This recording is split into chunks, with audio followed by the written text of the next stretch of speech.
বাংলাদেশের যা কিছু সংস্কার হয়েছে এখন পর্যন্ত বিএনপির হাত দিয়ে হয়েছে। এই জিয়াউর রহমান সাহেব যখন বিএনপি প্রতিষ্ঠা করেন তখন একদলীয় শাসন ব্যবস্থা থেকে তিনি কিন্তু বহুদলীয় গণতন্ত্র নিয়ে এসেছিলেন। এই জিয়াউর রহমান সাহেবই মিডিয়া স্বাধীনতা,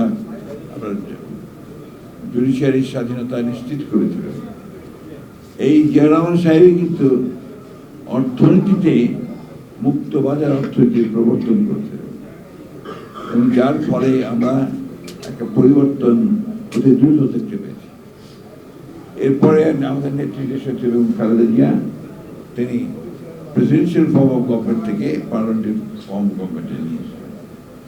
নারী শিক্ষার একটা বিশাল রকমের রিফর্ম তিনি করেছেন, পরিবর্তন তিনি করেছেন।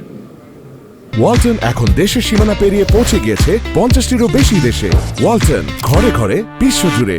এবং অর্থনীতিকে তিনি সেই সময় এমন একটা চমৎকার জায়গায় নিয়ে যেতে সক্ষম হয়েছিলেন যেখানে বলা হয়েছিল বাংলাদেশ ইমার্জিং টাইগার, একটা উদীয়মান বাঘ। এই বিষয়গুলো আমাদের কিন্তু বারবার বলা উচিত এই জন্যে যে কথাগুলোকে ঢাকা দিয়ে যাচ্ছে। কিছু কিছু প্রচারণা চালানো হয় এমনভাবে যে বিএনপি সংস্কারের বিরোধী।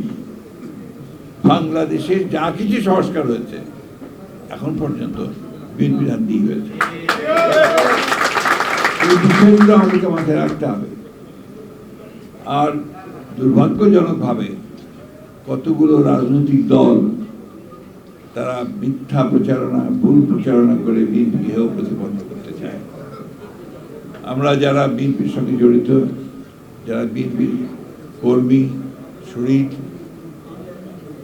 নেতা, তাদের কাছে আমার একটাই অনুরোধ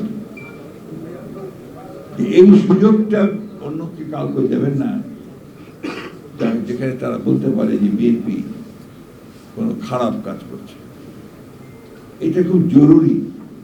আপনারা মনে করবেন না যে আপনারা ক্ষমতায় চলে এসেছেন, এটা অনেকেই মনে করছে বলে ওই দুর্বৃত্তায়নগুলোকে তারা নিয়ন্ত্রণ করতে পারছেন না।